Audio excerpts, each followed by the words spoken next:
Rearming the Party for World Revolution. This is chapter 4, or section 4.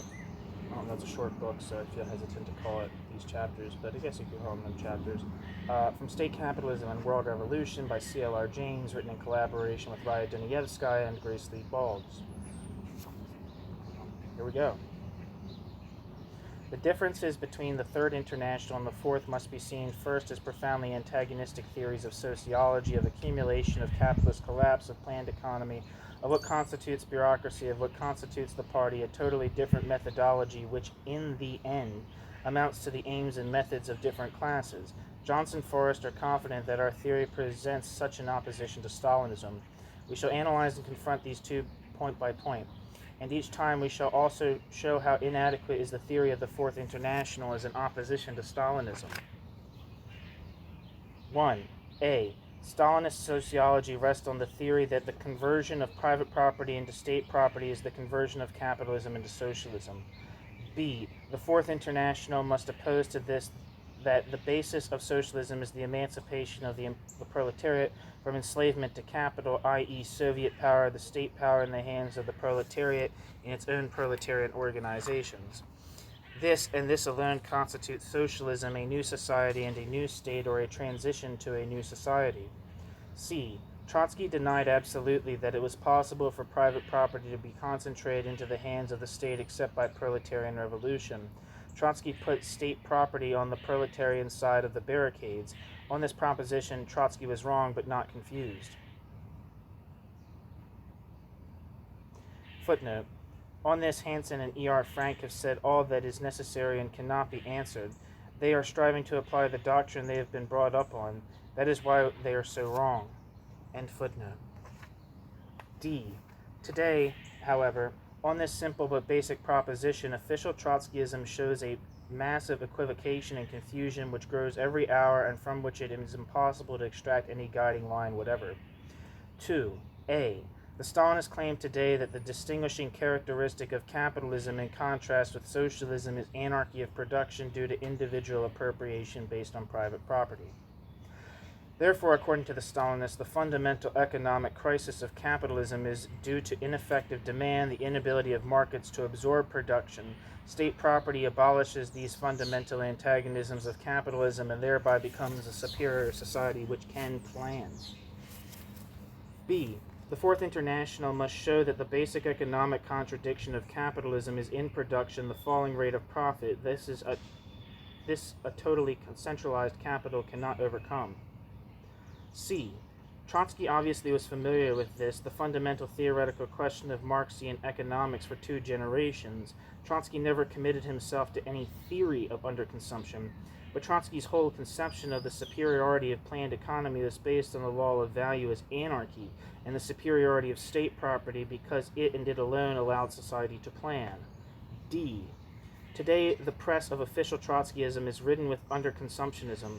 On the other hand, on the question of the capacity of centralized capital to plan, it is today impossible to get any guiding line, as witnessed the resolution of the IEC, International Executive Committee, as to why planning is impossible in the satellite countries very properly exposed by Hansen.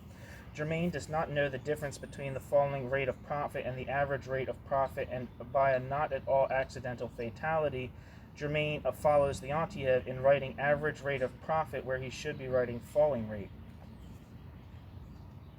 Pablo tells us that within a society with the, quote, new property relations, end quote, of general statification, quote, the laws of capitalist economy operate in a changed fashion and not automatically or blindly, end quote. Yugoslavia and the rest of the buffer zones by Pablo. Footnote. This is precisely the revision in the Marxist analysis of the law of value which Leontiev introduces in 1943. In the same bulletin, Pablo tells us that a capitalism which achieved complete statification would be a, quote, regenerated capitalist state, end quote, and a capitalism which achieves complete statification would mean, quote, considerable progress and in no sense a decline, end quote. 4. Just note, please, the quote, the phrase, quote, in no sense a decline, end quote. We have made it clear that in harmony with all the great Marxists, we believe that capitalist planning does not in the slightest degree allow it to escape the laws of capitalism, which are at this stage intensified and irresistible. But observe, if you please, a leader of our movement in this period, the death agony of capitalism can find laws of capitalism, which, however, will show no decline. Observe, too, that nobody attacks him. 3. A. The theory of Stalinism denies that the economic manifestation of the new society is the qualitatively increased productivity of labor. It substitutes instead as criterion the quantitative accumulation of goods or growth of the, quote, socialist sector, end quote, i.e. state property.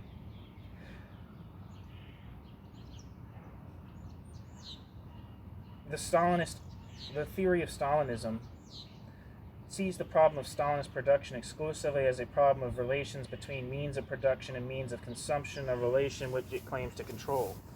This can be modified to the eventual advantage of the proletariat solely by increase of capital. The inequalities and sufferings of the Russian workers are, therefore, due to lack of consumption goods, the result of the need for accumulation. Upon this basis, the distinguishing feature of Stalinist production is the need for increase of norms and intensification of labor, and incessant hounding and driving of the workers in production in the name of increased accumulation. This is the Stalinist theory refined and elaborated in 1,000 documents. B. To this, the Fourth International must oppose the view that the new productive system of socialism is primarily distinguished by an entirely new organization of labor within the process of production itself. In a reorganization of society beginning in the factory, the center of production relations, resulting in a form of labor that will as far surpass capitalism as capitalism surpassed feudalism. Marxist theory is based upon the fact that as long as production is carried on, quote, within the conditions of production themselves by special agents in opposition to the direct producers, end quote, accumulated labor is in opposition to living labor. As it accumulates, misery accumulates, and the class struggle paralyzes productivity and production. C. Trotsky saw the strictly economic decline of capitalism in the fact that world capitalism could no longer quantitatively increase accumulation. This has been proved utterly false. All that this conspicuously false theory of accumulation does is to fortify the Stalinist contrast between the presumed incapacity of capitalism to accumulate and presumed power of Russia to accumulate indefinitely. Historically, i.e. concretely, the monopoly of capital is a, quote, fetter, end quote, upon production. Is not an absolute barrier. Lenin vigorously denied that the stagnation of capitalism meant cessation of growth. The Marxist analysis is increase of conflict, of crisis, and of degeneration as a result of increase of growth. Trotsky declared that the proletariat does not grow under world capitalism and declines in culture. This is absolutely false and is in direct opposition to the thesis of Marx that the very crisis of capitalism, the proletariat, quote, is always increasing in numbers and is united, disciplined, and organized, end quote, i.e. prepared socially for its task by the very mechanism of capitalist production itself. D. Today, with the Russian production so far beyond what it was in 1936, the year of the revolution betrayed, the book, Orthodox Trotskyism, as is shown in the World Congress Resolution of 1948, still teaches that the Stalinist barbarism is rooted in the struggle over consumption goods. This theory fails to expose the greatest crime in Russia, the monstrous daily persecution of millions of workers in the very process of production. It does more. It attributes the Stalinist state power, the most monstrous in history of more unbridled savagery than the state of German fascism. It attributes all this to the struggle over consumption goods within the framework of a higher form of economy. The Stalinists attribute any crisis in production in Russia to, quote, remnants of capitalist ideology in the working class, end quote. In Orthodox Trotskyism finds the remnant of capitalist ideology in the thieving bureaucracy, but the method is the same, subjectivism. Sociology based on the form of property, i.e. relations between men and things, a theory of accumulation based upon consumption, socialism as the plan by which these inequalities of property and consumption are readjusted. This is the sociology, economics, and the politics of Stalinism inside and outside Russia.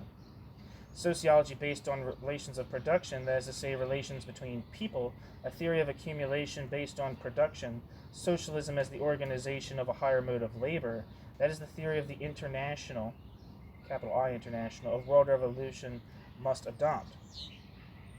That is, the theory of Johnson Forest, the theory of state capitalism, Marxism of our period. Is this theory which the Stalinists wish to destroy, root and branch in every implication and manifestation, and that is not in the least surprising. What we call the theory of state capitalism is the theory of the proletariat as a class directed against capital and any agent of capital. In this case, the bureaucracy. Thus, the difference between Stalinism and Johnson Forest is a difference of class. Every line of Stalinist theory aims at the obliteration of the question of class and the theory of practice of what they call socialism. And regrettably, very regrettably, we shall have to show that the theories of the Fourth International have fortified the theories of Stalinism. The true significance of Pablo is that Pablo has brought this, that